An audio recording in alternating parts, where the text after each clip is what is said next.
What's up viewers, Eric from BeatSonic. Today I'm here with the Model X again, and the new product that we just released, the foam mirroring system. We showed a video showing how it works and just demonstrating it on the previous video. Now on this video I'm gonna teach you how to install it step by step.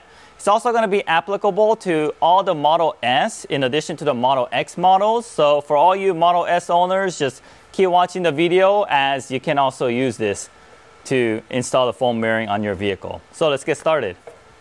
Okay, so the first step you want to do is we're going to remove this piece over here, and then we're going to remove this small panel, and then we are going to remove this big top panel over here. And after all that's removed, you'll find 6 screws for the glove compartment. We're going to unscrew that, and we're going to drop the glove compartment, and then we're going to drop this little pocket over here in the center console. So when you're pulling this out, use a panel removal tool like this. If you don't have one, we do also sell one, so you could just purchase it from our website. Let's go ahead and find the little crevices here and then just bring it up. And then you're gonna have to pull on it pretty hard. The clips are very tight. Okay, second step is we're going to remove this piece over here. Just grab a hold of this corner and just pull down. And then just go to the side like this, and you'll get the whole piece removed. And then the next step is we're gonna be removing this big piece over here.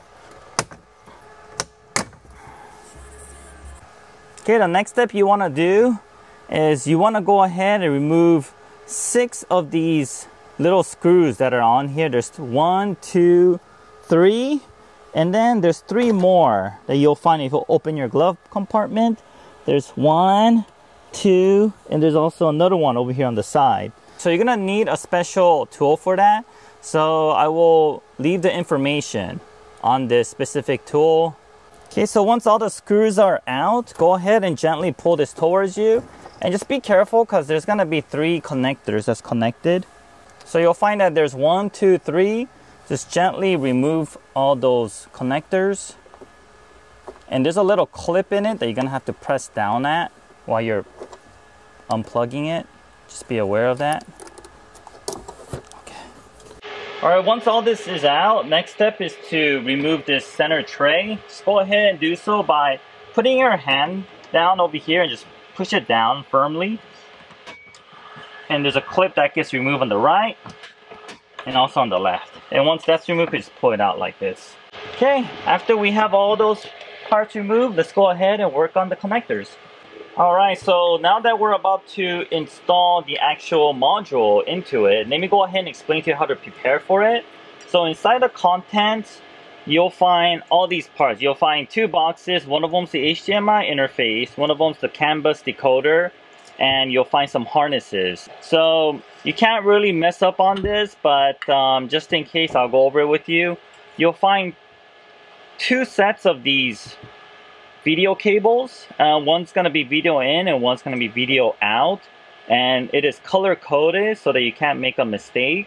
And on top of that, there's 2 sets of it. The only difference is the length, depending on if you have the AP2 or the AP1. The placement of this HDMI interface is going to differ. So if you have the AP2 one, use the shorter one. If you have the AP1, you can use the longer one. And as you can see here, I already went ahead and plugged it in. It's very simple. It's just, once again, just color coded, just put it in, make sure it snaps into place.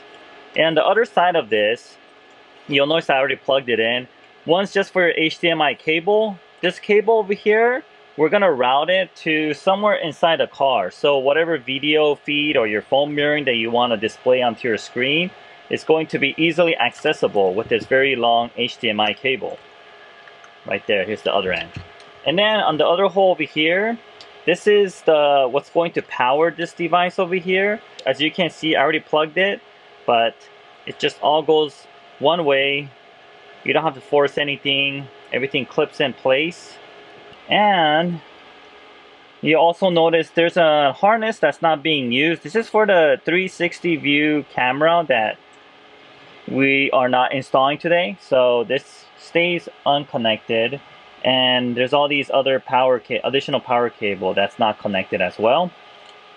And we went ahead and just used the electric tape and just sealed it off just because one of this wire is live 12 volt and we don't want it to touch anything or short circuit.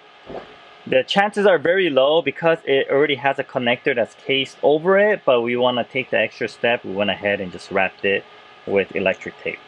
And going to this blue box over here, CAN bus decoder. There's only one connector that fits in. We went ahead and plugged it in. And on the other side as well, just plug it in. And then you'll notice on one side of this CAN bus decoder, this very long cable with an OBD2 connector to it. This is going to connect near the driver's side. You'll find that there's a plug, matching plug for it. Just plug it in.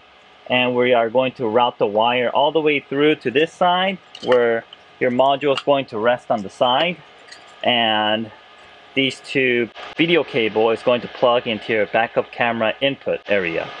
And this interface is basically going to intercept the video input for your backup camera, and instead of your backup camera, it's going to let in the HDMI video input that we are going to be showing from our phone. So let's go ahead and do that. So now that we have all this connected, the only two things that needs to connect onto the vehicle are the video cables and also the CAN bus on the driver's side. So let's start off with this video cable over here. Okay, so when we're connecting this, we're going to route the wire from this side because this piece is going to be sitting over here. This is all for AP2 vehicles. For AP2 vehicles, the connectors are going to be on the passenger side, glove compartment, and on the right side over here. So this is the computer, and in this computer, you'll find a lot of connectors. And there's a black connector. It's the second one from the right. So all the way on the left is a blue one, and a black one right next to it. The black one is what we're going to be focusing on. Grab the top of the black connector and you'll feel a little clip. You're going to press down on that clip, and while you're pressing it down, you're going to pull it. There we go. Alright, once this is disconnected, you are going to connect the black one to output of this interface. So go to your video out, and it should snap right in place. Just like that. You don't have to force anything, everything is plug and play. And then the other end, the video input side, is going to connect back into the original location of where the factory connector was. Okay? And then once you have that connected, just to make it easier to route all these wires, I'm gonna go ahead and unplug these. I'm gonna let this hang here for a bit. And then we are going to route these wires. How are we gonna route it? We're going to route it by putting half of the other wires to the other side on the CAN bus decoder. Okay. The wires are gonna come this way. And like that. Connect it back in place.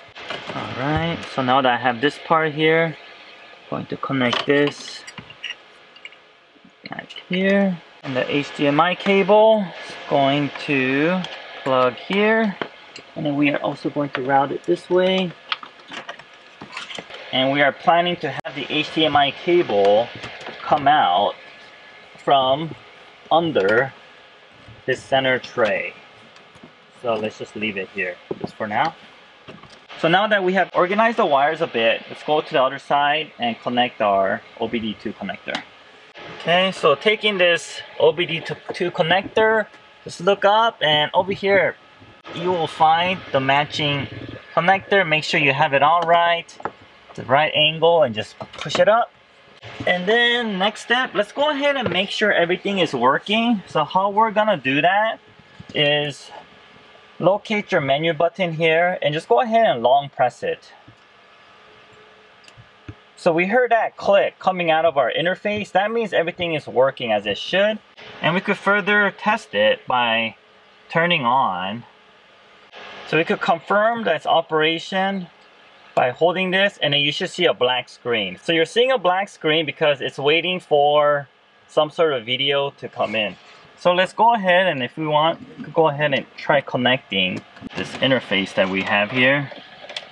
That's the home screen on this phone and this adapter piece we have here.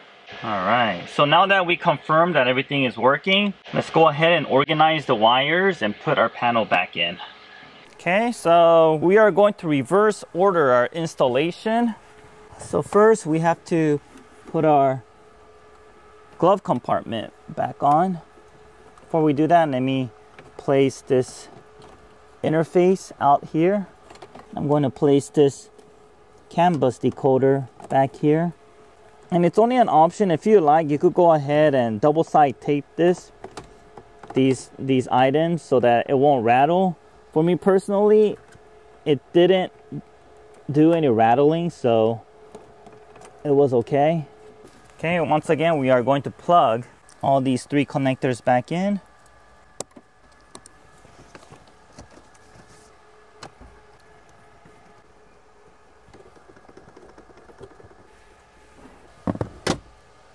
Alright, so once this is on, next step is to put this really big piece on. But before we do that, let's go ahead and organize the wires on the other side, because we're gonna have some extra wires that we want to tuck in inside here. So let's go to the other side.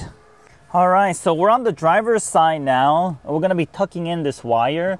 It's very important you tuck in this wire correctly, because you don't want any chance of this wire getting down and just messing around with your pedals over here, because it could be a very dangerous situation. So we have to be very careful with this. And also at the same time, this is an airbag, so we don't want this wire to obstruct the airbag at all. So what we're gonna do is we're going to tuck this behind all this plastic panels here, and then go behind all this and then make it come out in the corner.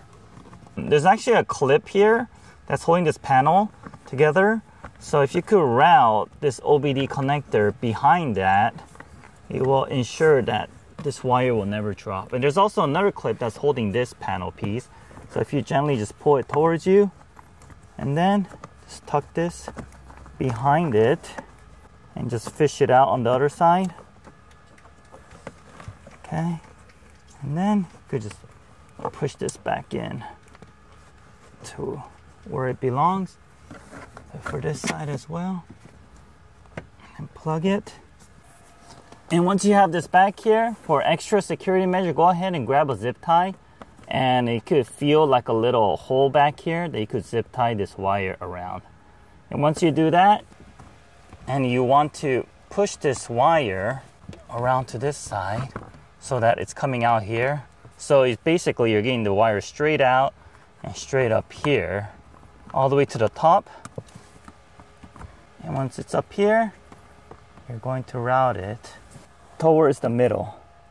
And then you are going to push it against this side and then go here. And once that area is routed, see the wire over here coming, and we can tuck the extra wire in here. And then we'll grab our HDMI wire and measure how much length you would like, depending on where you're going to be plugging it in. And then let's put our center tray back in.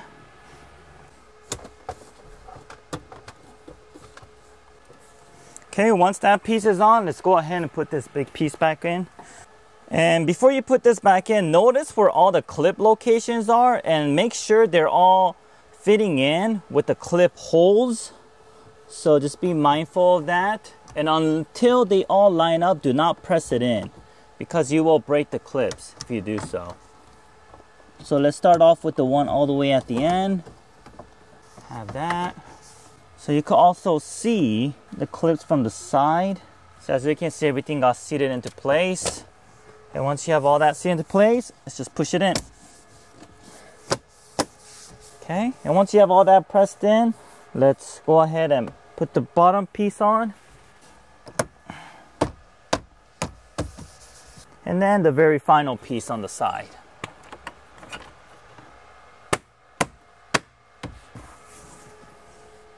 All right, just make sure your glove compartment's working. And that's it, folks. That concludes our installation. And depending on what system you want to use, either your Android or your iPhone, we do have all the links in our website on the additional parts that you will need to use. Other than that, if you have any questions, please give us an email at info@beachsonicusa.com. And don't forget to subscribe to our channel for more cool Tesla content. Thank you.